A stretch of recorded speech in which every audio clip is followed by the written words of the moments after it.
This week's question is, what are the best foods to eat before and after training?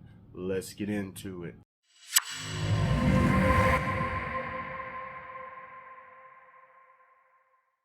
Welcome back to another episode of Q&A with Coach AK, brought to you by Transformed Health Initiative. So every Friday I post a new Q&A video discussing relevant health and fitness topics that can be applied to your journey, rather if you're a beginner or an advanced trainee. So without further ado, let's get into this week's question. All right, so for this week we have, what are the best foods to eat before and after training? So we're discussing pre and post training nutrition. Obviously, nutrition is huge for any goal that we have, rather if it's building muscle, losing body fat, body recomposition, which is basically trading body fat for muscle, or, even just performance ability sake, nutrition is super important. So before I get into my recommendations on what you could be eating pre and post training, I want to discuss why pre and post training nutrition is even important to begin with and why it's even worth your time to consider. All right, so let's start with one. What is the purpose of pre-training nutrition? So pre-training nutrition provides energy from carbohydrates that we consume to help fuel our workout, to provide better performance, and to support the production of ATP, which is basically every muscle in your body, its energy source that it uses. It produces it from what we eat, mostly carbohydrates, glucose, and it creates ATP, which is used for all muscle contraction. And then also pre-training nutrition helps supply amino acids from the protein that we eat to help the muscles to promote anabolism, which is basically just lean tissue growth and retention. Protein and carbs helps fuel the workout, fuel recovery, and the amino acids and protein helps to rebuild new muscle tissue or retain the muscle that we already have. All right, so now what is the purpose of post-training nutrition, you may ask? Post-training nutrition can help jumpstart the recovery process by providing quality amino acids to rebuild damaged tissue and to build more lean tissue. So we know one of the purposes of protein is to build new muscle. It's to help repair damaged muscle cells, to help rebuild new muscle fibers, and to just get you more jacked. So that's a big benefit to adding protein after a workout. And then also it helps replace the energy and electrolytes lost during training. So this can be an important thing, especially if your workouts tend to last longer than that 45 minutes to an hour, or you do a bunch of sweating, or maybe it's just really high intensity training. This can be even more important. And lastly, one thing to touch on with post-training nutrition is that it helps to refill the muscle and liver glycogen stores that were depleted during training. So rather than storing that extra energy as body fat, some of that energy that we're consuming post-training will actually go to just recovery and replenishing glycogen stores and giving us more energy to make it through the rest of the day, rather than just having such higher odds to just store all of that energy. So calorie deficit matters, all these different things we could get into, but just keeping it simple, that is some of the benefits of post-training nutrition. As far as recommendations on what you could do yourself. So number one, stick to protein and carbs exclusively pre and post training. Try to get almost all protein and carbs, minimal to no fat in your pre and post training nutrition. So we know that dietary fat slows down the digestion of protein and carbohydrates, which is the opposite of what we want pre and post training. We want quick digestion of protein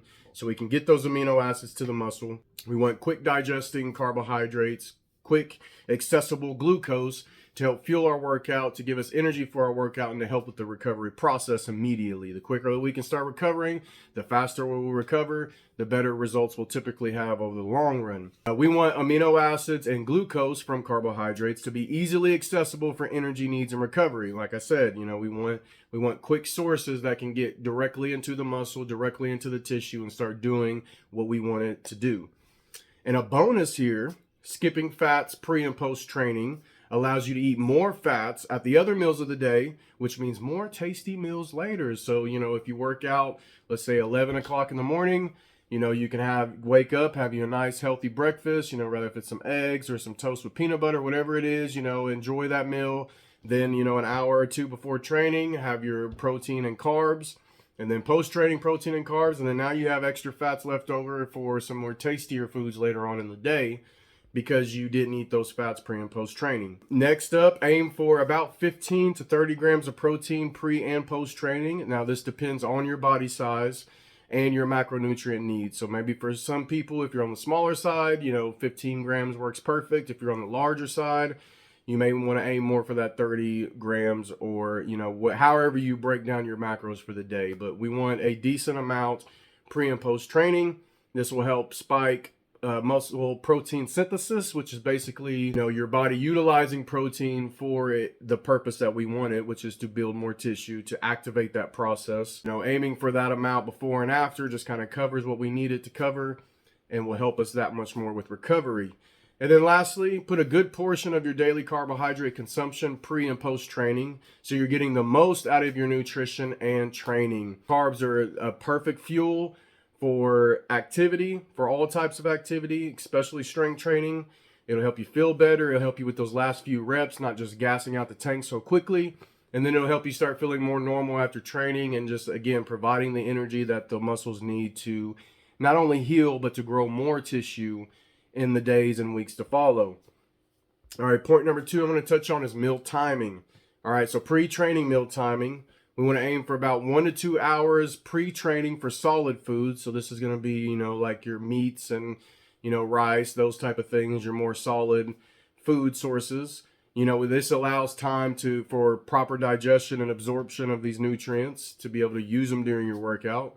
And then if you're doing a liquid option, protein shake, a Gatorade, a carb powder, something like that, about 30 to 60 minutes pre-training tends to be a little bit better, because these are faster digesting sources between protein powder and a Gatorade. You're going to digest these very quickly. It's going to hit your bloodstream quickly, so you don't need to take it so far in advance, because you're basically skipping the digestion process that you would have with solid foods. All right, now on post-training, as far as meal timing goes, preferably right after training is obviously the most ideal, but it can be up to 1 to 3 hours after training. So the whole idea that you probably heard of, you have a 30-minute window, and if you don't get your protein and, your meal in within that 30-minute window, then you're not going to gain muscle and blah, blah, blah, blah. That's all a myth. Completely been proven wrong. It's more like 1 to 3 hours, if not longer, depending on how strenuous your workout was, what your nutrients were like the day before and before that workout, and some other factors play into that too. But you don't have to worry about 30 minutes after training. You have more time than that, okay? All right, so for my last recommendation, again, this is the meatier part of the subject, protein and carbohydrate food examples. Let's start off with protein. For our protein sources, obviously, like I said, protein shakes make a great option. Quick, easy, light on the stomach. If you're a busy person, you're getting off work, going to train, you can pop a protein shake on your way to the gym, be done with it. You have aminos directly into your system. And actually, it's been shown that protein powder actually digests quicker and is utilized quicker than taking amino acids. So like BCAAs, EAAs, branched chain amino acids, essential amino acids. You can buy these in drink form, supplements, and drink them. Protein powder, whey protein actually shows to digest and is absorbed into your cells quicker than these forms. So it's probably better than using amino acid supplements. Protein bars are another great option. Again, you want to look for the low-fat versions, the low-fat options. We don't want the meal replacement protein bars, but just more strictly protein and carbs. Again, we want quick digestion. Egg whites is another option. There's no fat. High protein. Chicken breast, there's minimal fat, high protein.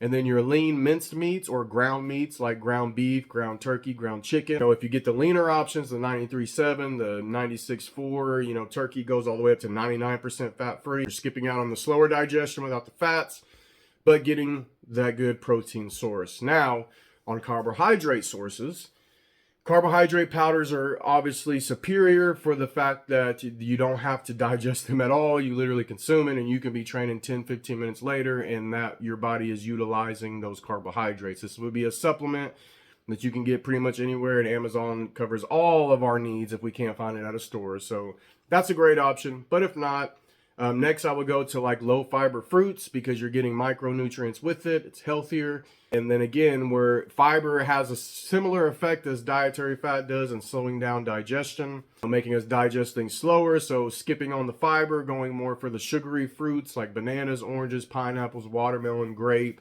things of that nature are a great option as well. Plus, again, you can have them on hand, toss them in your bag, keep it in your car. So when you're on your way to the gym after work or before work, you can knock back some fruit and then you're good to go. Sports drinks are another great option. It's something I use, especially because I train first thing in the morning at like 5:30 in the morning like a psycho.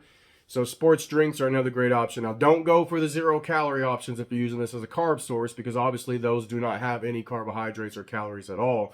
Go for the full Gatorade, the stuff you used to drink, in youth sports out of the big, you remember those big old tub things we used to, that was definitely not sanitary. But those are a great option because it's very quick. You're not digesting it. It's just your body's absorbing it. You have it immediately for energy. Great option. Rice cakes is another good option. Quick digesting, extremely low in fat.